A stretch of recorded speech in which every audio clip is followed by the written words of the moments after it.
What's up, everybody? Welcome to CFP Talks. David, it's the end of Yeah. July. We just finished a cycle, two down, one to go for the year. Mhm. And we have some disappointed people who have walked out of this CFP exam. Welcome, Uh, welcome to the club, man. We're all yeah. there. Difficulty level on CFP certainly not staying the same, in my opinion, certainly going up. They're making the exam more challenging, Oh, especially from a thank, suitability standpoint. thank God. Thank God If I'm over. Thank God I'm done with it you, already then. so the question becomes is, why did I fail? Why did I fail the exam? We started talking about this in a previous video where we said, when should you really consider taking the CFP again if you failed? And I think the starting point of that is, well, why did I fail to begin with?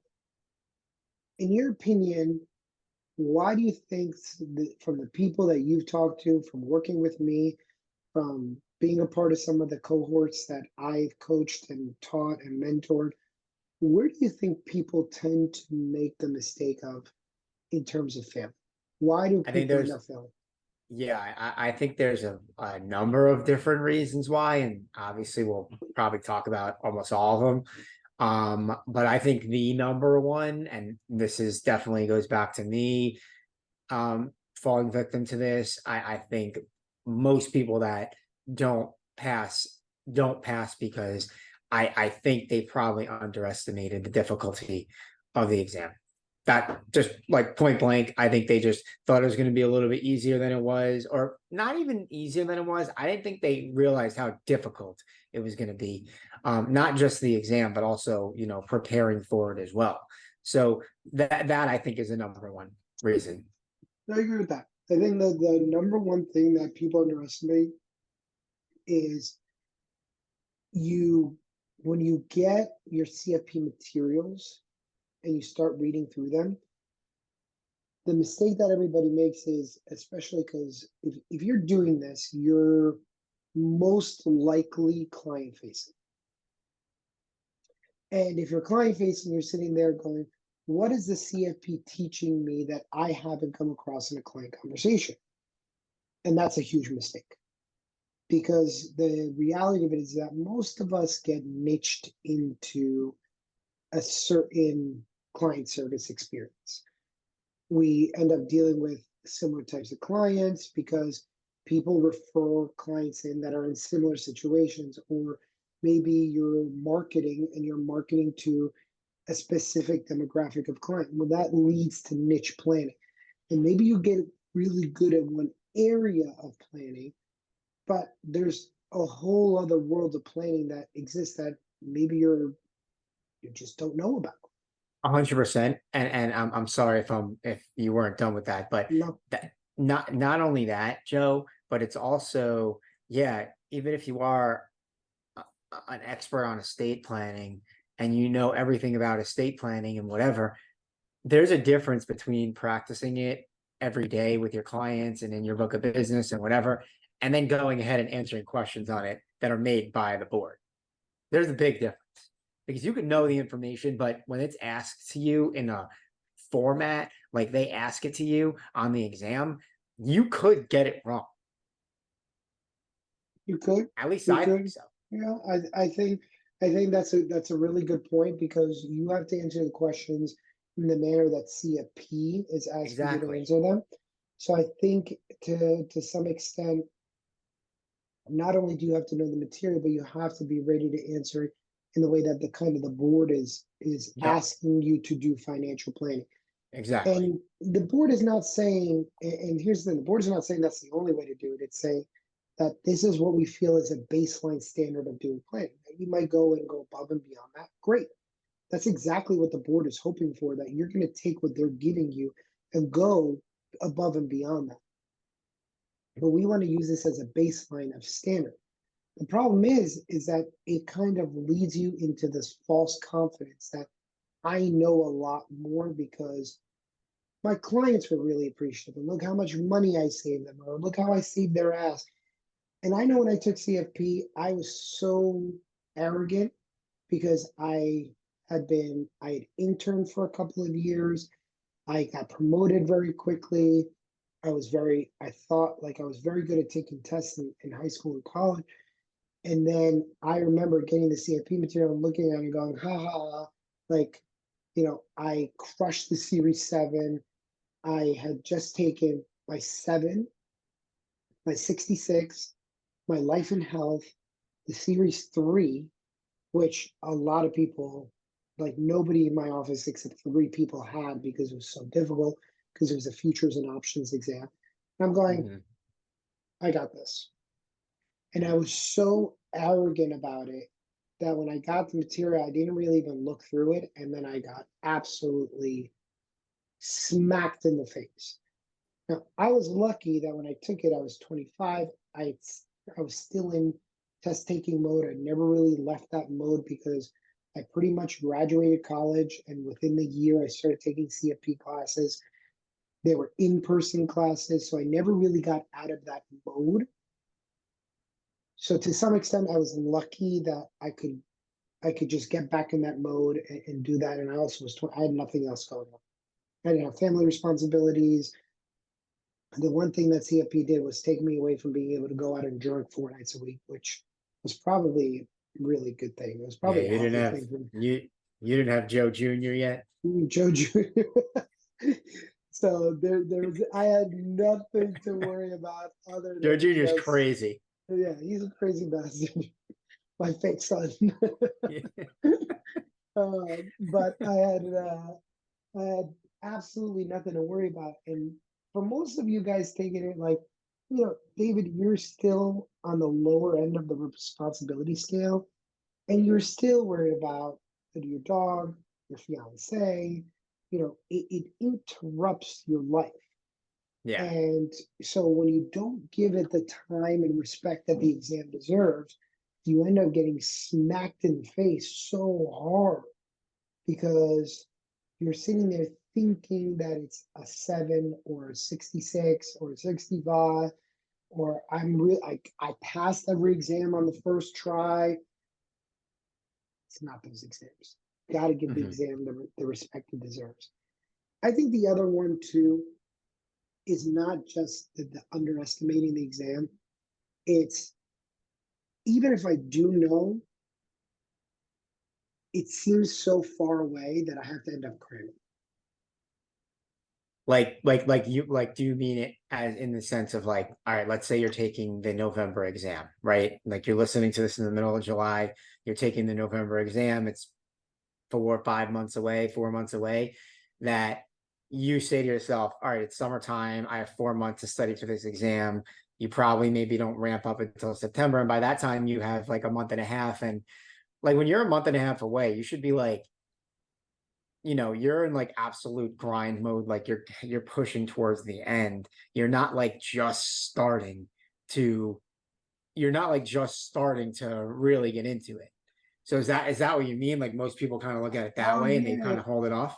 Well, yeah, like if I'm taking, even if I'm just signing up for the November exam, and let's say I'm signing up now and it's July, I'm going, well, I have all of July, all of August, all of September, that's 4 months. Okay, I'm not really going to do a whole lot in July. Maybe I'll start. I'm going to read in July.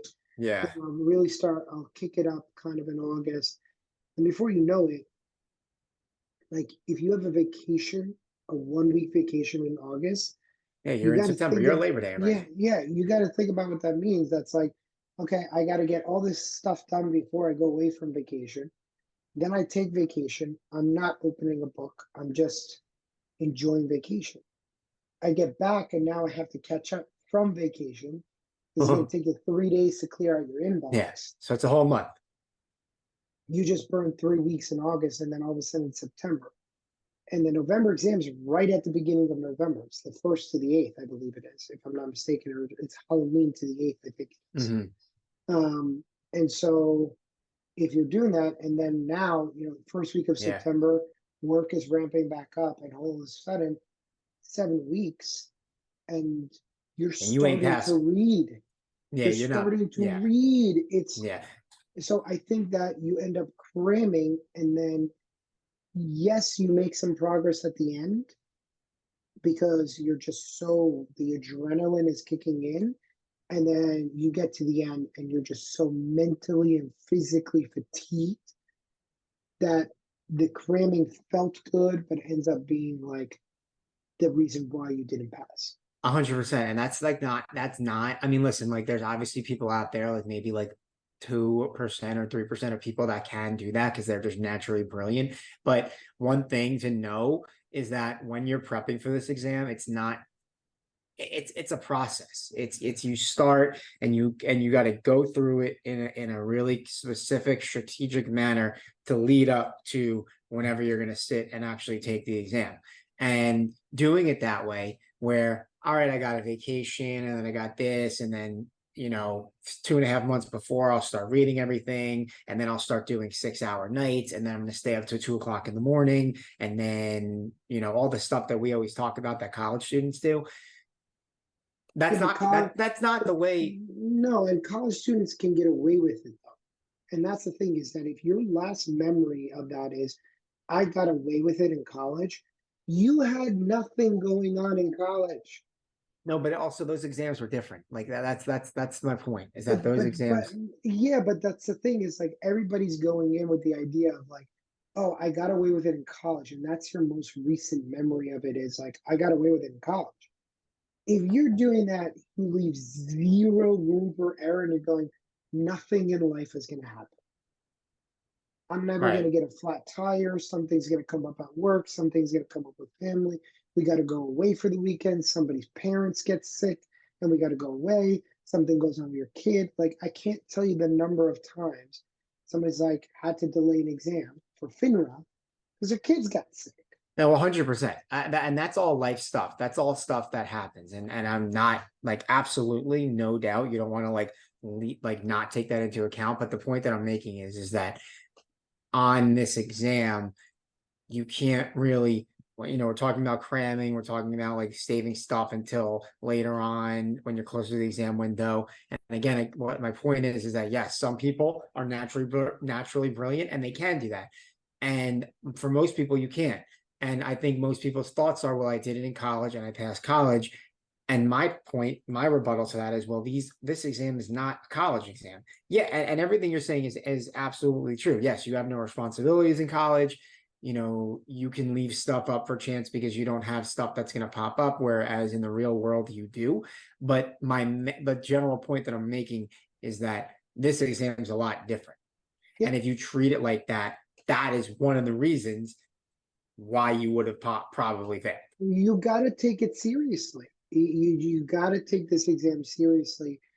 And with that being said, it's the reason why most people cram is that there's no structure and no plan. And I think this is probably the third biggest reason is, one, you underestimated the exam. Two, you ended up cramming, but you have no structure and a plan. And I'm going to put a big star by that. Even if you have a structure and a plan, there's the X factor, accountability. I have put together plans for people and I've seen them look at it and go, this is an amazing plan. Thank you so much for putting together, and pay me money for it, for that plan. Because and when it comes to this, I'm very good at planning the process. But if you don't actually do it and there's no accountability, and and you fall a little behind and you catch yourself back up, and you fall a little behind and you catch yourself back up, you get a little ahead. That's a very normal way of doing it. And that's being accountable. That every time I fall behind, I have to carve out and plan some other time. If you look at your plan and you have a great study plan, and then you don't follow it, that's probably one of the reasons that you fail. Because this is not just about learning. Learning it does take intelligence, but learning takes more discipline than intelligence. Mhm.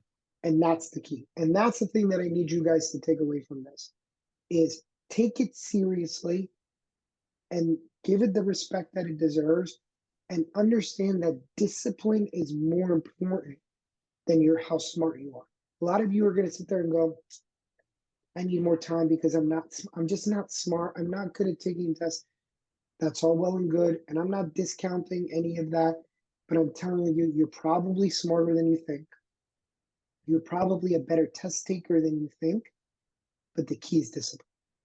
Wrap it up. Wrap it up. Take it home, Mr. Fuchs. No, I mean, those three things are exactly what if people ask me or people have going into the exam or after the exam, like those three things are the number one thing. You know, I think a lot of people don't really understand exactly the difficulty of it.